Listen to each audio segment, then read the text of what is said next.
اللہ کے حبیب صلی اللہ علیہ وسلم نے ارشاد فرمایا الا انبئکم باکبر الکبائر، لوگوں تمہیں بڑے بڑے گناہوں کی خبر نہ دے دوں؟ صحابہ نے عرض کی کیوں نہیں یا رسول اللہ، آپ ارشاد کریں۔ فرمایا الاشراک باللہ وعقوق الوالدین وجلس وکان متکئا قال الا وقول الزور والشہادۃ الزور۔ حضور فرمایا ایک اللہ کے ساتھ کسی کو شریک ٹھہرانا، اور دوسرا کسی انسان کو قتل کرنا، تیسرا والدین کی نافرمانی کرنا۔ اور حضور اس موقع پہ ٹیک لگائے بیٹھے تھے، ٹیک چھوڑ کے آگے ہو گئے، وجلس وکان متکئا، آگے ہو گئے، اور حضور نے 3 مرتبہ اس بات کو کہا، اور پھر فرمایا اور جھوٹی گواہی دینا اور جھوٹی شہادت دینا۔ تو یہ وہ ہیں جو بڑے بڑے گناہ ہیں۔ میں نے ایک روایت میں پڑھا ہے، حضور نے ارشاد فرمایا جنت کی خوشبو 1000 سال کی مسافت سے آنا شروع ہو جائے گی۔ جب لوگ جنت میں جائیں گے تو 1000 سال کی مسافت دور ہی ہوں گے کہ جنت کی خوشبو آنا شروع ہو جائے گی، لیکن 4 اشخاص ہیں جو جنت کی خوشبو نہیں پا سکیں گے۔ وہ کون کون سے ہیں؟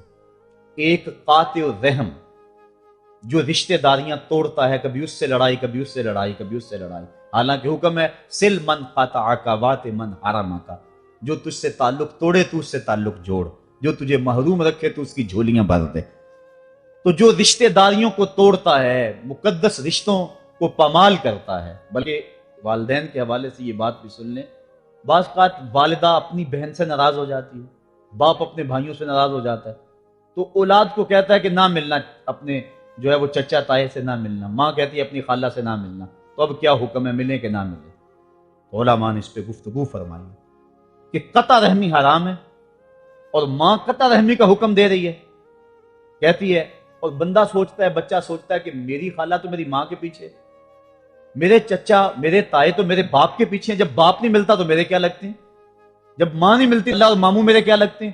تو وہ ماں کے پیچھے اور باپ کے پیچھے لگ کر ان عظیم رشتوں کو چھوڑ دیتا ہے، جبکہ لا طاعت المخلوق فی معصیت الخالق، خالق کی معصیت میں مخلوق کی اطاعت نہیں ہوگی۔ تو جو یہ چیزیں ہیں قطع رحمی نہیں کی جائے گی۔ علماء نے یہاں طریقہ یہ بیان کیا ہے کہ والدین سے چوری ملے تاکہ ان کا بھی دل نہ دکھے لیکن ان سے تعلق نہ توڑے، چونکہ قطع رحمی کے زمرے میں نہ آئے۔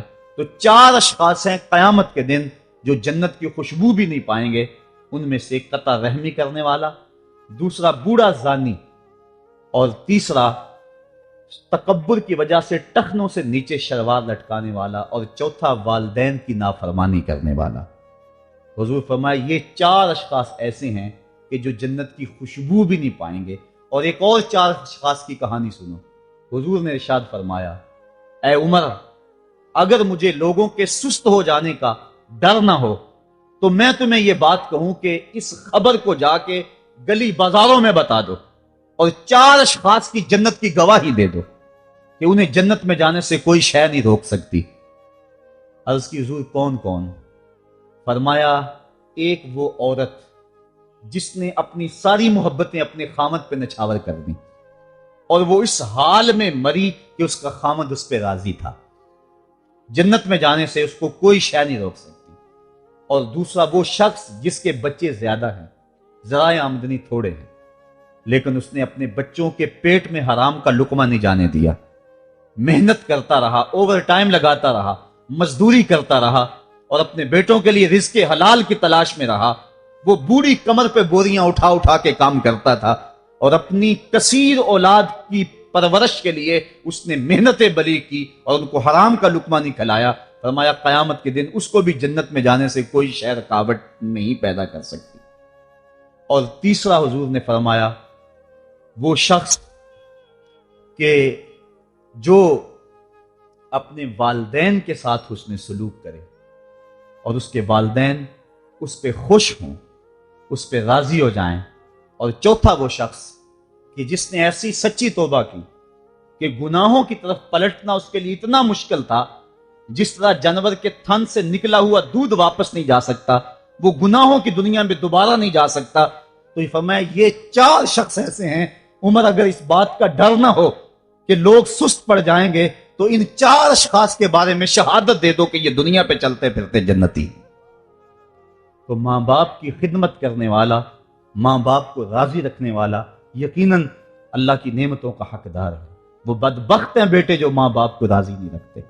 اللہ کے حبیب صلی اللہ علیہ وسلم کی خدمت میں ایک شخص حاضر ہوا اور اس نے اذن جہاد طلب کیا، حضور میں جہاد پہ جانا چاہتا ہوں، مجھے اجازت مرحمت فرمائیں۔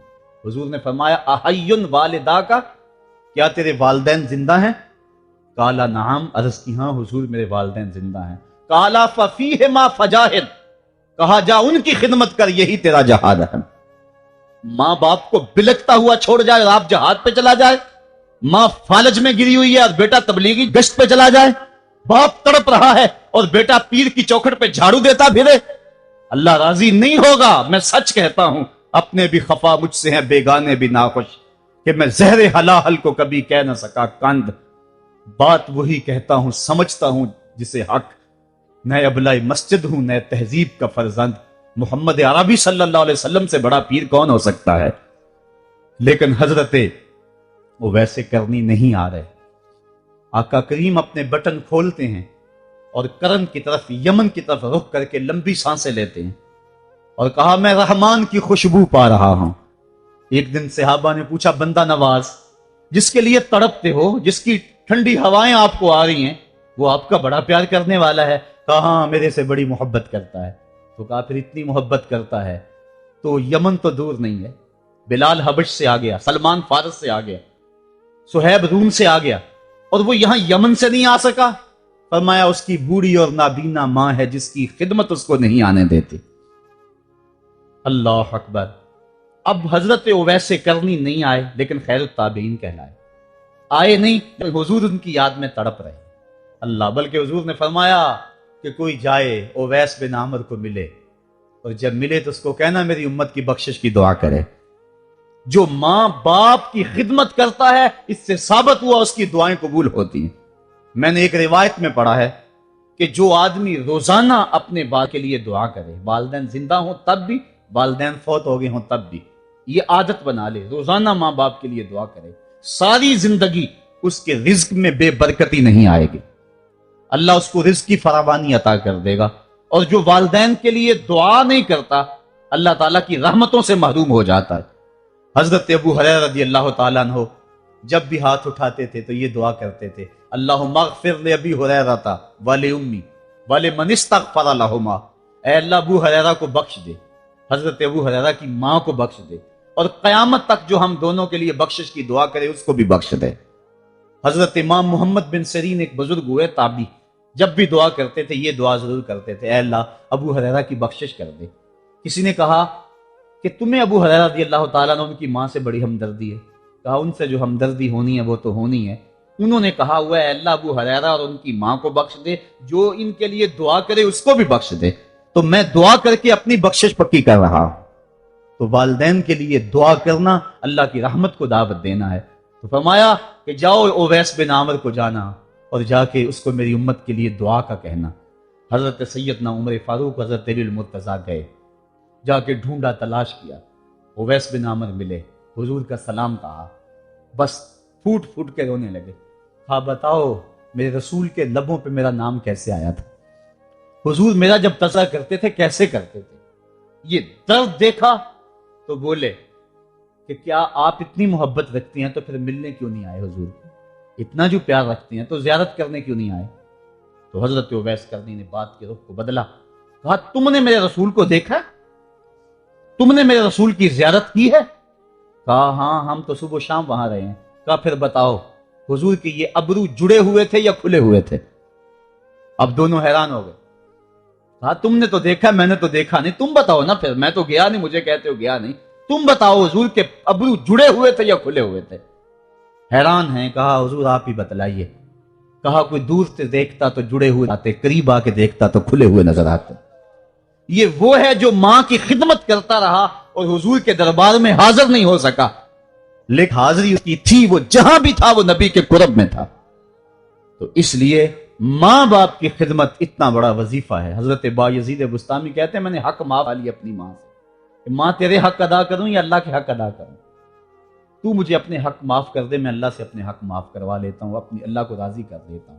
جنگلوں میں گھومتے رہے، 12 سال بیت گئے. ایک دن دوبارہ آئے, بستان کی سمت سے گزرے, خیال آیا چلو ماں کو سلام کر جائیں. تہجد کا وقت تھا, رات کا وقت تھا. دروازے پہ کھڑے رہ گئے کہ میری ماں سوئی ہوگی, میں نے کبھی کوئی خدمت نہیں کی ماں کی, تو اب اٹھا کے تکلیف کیوں دوں. ساری رات کھڑے رہے. جب تہجد کا وقت گزرا تو نالی سے پانی آیا. سمجھ گئے کہ میری ماں تہجد کے لیے اٹھی ہے. دروازے کے قریب ہو گئے. ماں نے ہاتھ اٹھا لیا, کہ اللہ میرا بیٹا با یزید تیری طلب میں نکلا ہوا ہے, میں نے اسے اپنے حق معاف کر دیے, تو اس کو اپنا وصال عطا کر دے. حضرت با یزید دروازہ کھٹکھٹانے لگے اور ماں کے قدموں میں لپٹ گئے اور رو کے کہنے رہے, جس رب کو میں جنگلوں میں تلاش کرتا ہوں وہ تو رب میری ماں کے پاس ہے. تو ماں دعاؤں میں اللہ کی رضا ہے. ماں راضی ہو جائے تو سمجھ لو خدا راضی ہے. اللہ تعالیٰ جل شانہ نے ارشاد فرمایا, وَقَضَىٰ رَبُّكَ أَلَّا تَعْبُدُوا إِلَّا إِيَّاهُ, تیرے رب نے یہ طے کر دیا ہے کہ اس کے علاوہ کسی کی پوجا نہیں کرو گے. وَبِالْوَالِدَيْنِ إِحْسَانًا, اور والدین کے ساتھ اس نے سلوک سے پیش آؤ گے. اِمَّا يَبْلُغَنَّ عِندَكَ الْكِبَرَ أَحَدُهُمَا أَوْ كِلَاهُمَا فَلَا تَقُل لَّهُمَا أُفٍّ وَلَا تَنْهَرْهُمَا, اگر تیرے پاس دو یا دونوں میں سے ایک بڑھاپے کو پہنچ جائیں تو پھر ان کے سامنے تو نے اف بھی نہیں کہنی, اور نہ ان کو جھڑکنا ہے, اور ان سے نرم لہجے میں بات کرنی ہے. جب ماں باپ جوان ہو, بچوں کی ضروریات پوری کر رہے ہیں, ان کے تعلیمی اخراجات اور ان کے معاشی سارے معاملات درست کر رہے ہوں, تو اس وقت تو والدین کی بچے تعظیم کرتے ہی ہیں. امتحان اس وقت شروع ہوتا ہے جب ماں باپ بوڑھے ہو جاتے ہیں اور چلنے پھرنے کی سخت بھی نہیں رہتی, صرف سانس کی ایک ڈوری لٹکی رہتی ہے. اور جس طرح بچہ اپنے بدن سے مکھی بھی نہیں اڑا سکتا تھا, اب یہ حالت ماں باپ پر آ گئی اور بچے کی طرح مزاج چڑچڑا ہو گیا.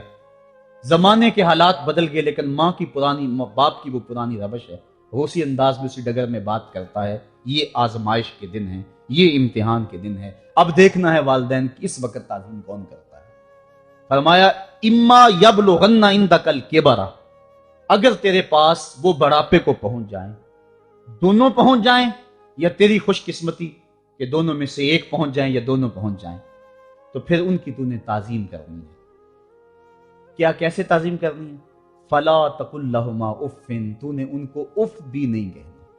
حضرت امام فخر الدین رازی کے حوالے سے میں آج ہی صبح یا گزشتہ شب اف کی تشریحات دیکھ رہا تھا. انہوں نے 12-13 اقوال بیان کیے ہیں, لیکن 2 قول فرماتے ہیں. اف یہ ہے کہ انسان بدن کے اوپر جو شفاف رہتا ہو, صاف رہتا ہو, مٹی پڑ جائے, ریت کا ذرہ پڑ جائے, تو اس کو پھونک مار کے اس کو ہٹاتا ہے, تو وہ پھونک سے جو آواز پیدا ہوتی ہے اس کو عربی میں اف کہتے ہیں.